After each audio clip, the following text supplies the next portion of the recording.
हर हर महादेव दोस्तों, आपके अपने चैनल शिव धार्मिक में आपका बहुत बहुत स्वागत है। भगवान भोलेनाथ की कृपा आप पर और आपके परिवार पर सदा सर्वदा बनी रहे। क्या आप जानते हैं प्रतिदिन मंदिर जाने के ऐसे चमत्कारी फायदे जिसे जानकर आप हैरान रह जाएंगे। तो दोस्तों, आज हम इस वीडियो में बात करने वाले हैं कि जो व्यक्ति प्रतिदिन मंदिर जाता है उसके साथ उसको क्या क्या चमत्कारी फायदे होते हैं, आप जानकर हैरान रह जाएंगे। देवालय, शिवालय, राम द्वारा, गुरुद्वारा, जिनालय, सभी का अर्थ अलग अलग होता है। मंदिर को अंग्रेजी में टेम्पल नहीं कहते हैं। मंदिर का अर्थ होता है मन से दूर कोई स्थान। मंदिर का शाब्दिक अर्थ है घर भी होता है। आओ जानते हैं मंदिर जाने के चमत्कारी फायदे। पहला है आकस्मिक घटना, दुर्घटना। यदि आप प्रतिदिन मंदिर जा रहे हैं तो आप अपने जीवन में आने वाली उन घटनाओं से बच सकते हैं जो कि आकस्मिक आती है, जैसे दुर्घटना, हत्या, आत्महत्या जैसी नकारात्मकता आपकी ज़िंदगी से दूर रहेगी। दूसरा है भूत पिशाच। मंदिर जाने वाले व्यक्ति के मन में भरपूर सकारात्मकता और आध्यात्मिक बल होता है, जिसके चलते उसके आसपास नकारात्मक ऊर्जा उसके पास भटकती भी नहीं है। आप इस ऊर्जा को भूत पिशाच या प्रेत भी कह सकते हैं। मंदिर जाने वाला भय मुक्त जीवन जीता है। ग्रह बाधा। यदि आप प्रतिदिन मंदिर जाते हैं तो आप पर किसी भी प्रकार के ग्रह और नक्षत्रों का कोई बुरा प्रभाव नहीं पड़ता है। ग्रह बाधा से आप मुक्त हो रहते हैं। मंगल दोष, शनि या अन्य किसी ग्रह की बाधा है, 7.5 अढ़ैया या राहु की महादशा चल रही है तो आपको घबराने की जरूरत नहीं है। रोग या बीमारी। मंदिर जाकर आप मंदिर के नियमों का पालन करते हैं, व्रत, उपवास और पाठ में विश्वास करते हैं, सोच समझकर आहार विहार करते हैं तो आपको किसी भी प्रकार का रोग या बीमारी नहीं होगी। दुख या शोक। मंदिर जाकर मन में विश्वास और आत्मबल का संचार होता है, जिसके कारण मन में किसी भी प्रकार का दुख या शोक नहीं रहता है। व्यक्ति सभी परिस्थिति में भी समभाव से रहता है। समभाव अर्थात न तो भावना में बहता है और न ही कठोर होता है। हर परिस्थिति उसके लिए सामान्य होती है। पांचवा है कोर्ट, कचहरी, जेल। मंदिर जाने से व्यक्ति में सही और गलत को समझने की क्षमता होती है। वह किसी भी प्रकार की फालतू लड़ाई झगड़े में नहीं पड़ता। जैसे रास्ते में पड़े पत्थर या गड्ढे को देख लेने के बाद हम अपनी गाड़ी को उससे बचा कर निकाल ले जाते हैं, उसी तरह व्यक्ति अपनी जिंदगी को समझदारी से गड्ढों से बचा ले जाता है। तंत्र, मारण, सम्मोहन, उच्चाटन। मंदिर जाने वाले व्यक्ति को कोई शत्रु किसी बुरी विद्या के माध्यम से कुछ भी बिगाड़ नहीं सकता है। बहुत से व्यक्ति अपने कार्य या व्यवहार से लोगों को रुष्ट कर देते हैं, इससे उनके शत्रु बढ़ जाते हैं। कमजोर शत्रु हमेशा सामने की लड़ाई नहीं लड़ते हुए पीठ के पीछे ऐसे कार्य करते हैं जिनको अंधविश्वास की श्रेणी में रखा जाता है। मंदिर जाने वाले लोगों को इससे कोई फर्क नहीं पड़ता। सातवां है कर्ज से मुक्ति। मंदिर जाने वाले व्यक्ति के जीवन में कभी ऐसे संकट नहीं आते हैं कि वह कर्ज में डूब गए। थोड़ा बहुत कर्ज होता है तो कोई फर्क नहीं, कर्ज भी सोच समझ कर लें। यदि ज़्यादा है तो उसके चुकता होने के निश्चित ही मंदिर से ही रास्ते निकलते हैं। मंदिर में विश्वास है तो व्यक्ति इस बाधा से मुक्त हो जाता है। नौकरी और रोजगार। आप बेरोजगार हैं या आपका व्यापार नहीं चल रहा है तो निश्चित ही आपको प्रतिदिन मंदिर जाना चाहिए। आपको जल्द ही सफलता मिलेगी। हालांकि जो प्रतिदिन मंदिर जाकर प्रार्थना और पूजा पाठ करता है उसके साथ यह समस्या नहीं रहती है। होती भी है तो वह दिमाग पर बोझ नहीं लेकर कर्म करता जाता है और सफल हो ही जाता है। तनाव या चिंता। बहुत से लोगों को आवश्यक भय और चिंता सताती रहती है, जिसके कारण वे तनाव में रहने लगते हैं। तनाव में रहने की आदत भी हो जाती है, जिसके चलते व्यक्ति कई तरह के रोग से भी घिर जाता है। मंदिर जाने वाले के दिल और दिमाग में ये सब नहीं रहता। ग्रह कलह।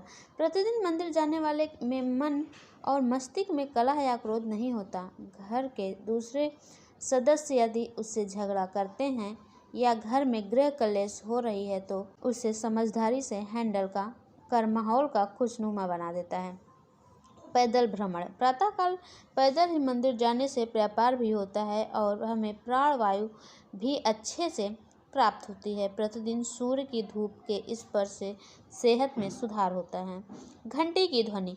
मंदिर में घंटी की टंकार करीब 7 सेकंड तक गूंजती है, जो मन मस्तिष्क से विषाद हटाकर शांति प्रदान करती है। ऐसा भी कहते हैं कि छोटी घंटी से हमारा पित्त दोष संतुलित होता है, साथ ही ध्वनि से भी बैक्टीरिया नष्ट होते हैं। कई तरह के सुगंधित फूल अर्पित किए जाते हैं, जिनकी सुगंध से मन प्रफुल्लित होकर अवसाद से मुक्ति हो जाता है।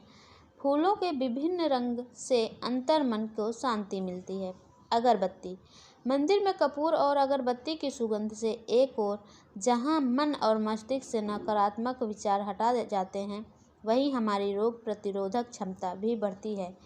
यह हमें जैविक संक्रमण से भी बचाती है। मंदिर का सुगंधित में रहने से बैक्टीरिया नष्ट होते हैं और किसी भी प्रकार का वायरल इन्फेक्शन नहीं होता है, क्योंकि मंदिर में कपूर और धुआं होता रहता है। आरती। जब हम मंदिर में आरती या कीर्तन के दौरान ताली बजाते हैं तो यह एक्यूप्रेशर का काम करती है। इससे हमारे रक्त संचार सुचारू रूप से संचालित होता है और शरीर की मांसपेशियां भी मजबूत होती है। जप।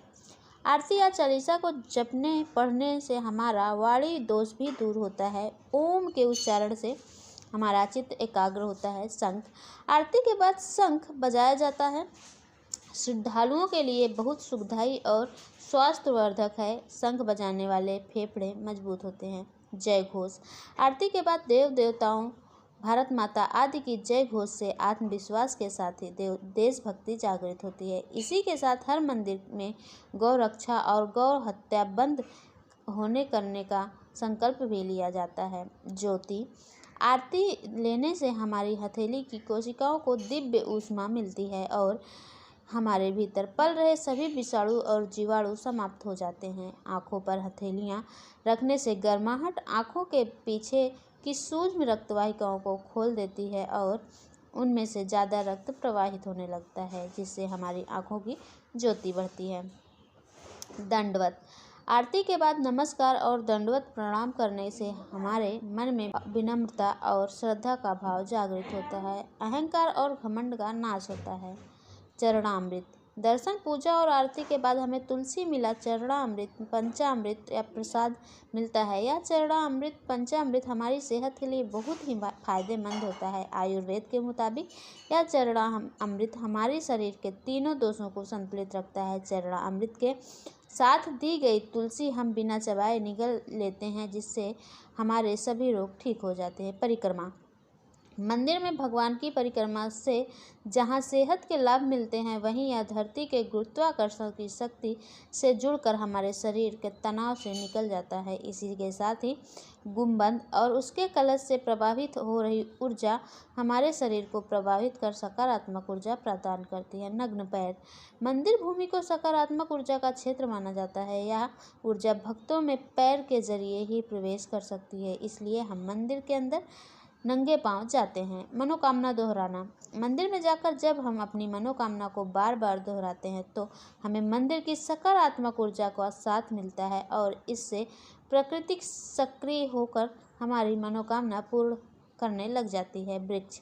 हर मंदिर में पीपल, बरगद, नीम, केला, तुलसी आदि के वृक्ष रहते हैं। इन वर्षों में हम जल अर्पण करते हैं या उन्हें हम नमस्कार करते हैं। इन वृक्षों में भरपूर ऑक्सीजन के साथ ही दिव्यता होती है, जो हमारे मन और मस्तिष्क को स्वस्थ करती है। इससे हमारे मन में शांति आती है। दान। मंदिर के दिए गए दान के अनेक लाभ होते हैं। दान से हमें कृपणता नहीं मिल रहती है और हम चीज़ों के प्रति आसक्ति नहीं पालते हैं। इसी के साथ ही हमारे सामाजिक दायित्व का भी निर्वाह होता है।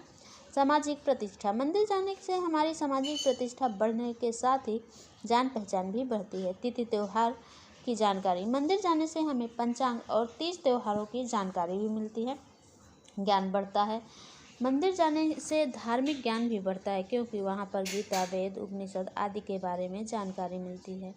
हाथ जोड़ना। मंदिर में व्यक्ति हाथ जोड़कर खड़ा रहता है। हाथ जोड़ने से जहाँ हमारे फेफड़ों और हृदय को लाभ होता है, वहीं तो दोस्तों आपको ये वीडियो कैसी लगी?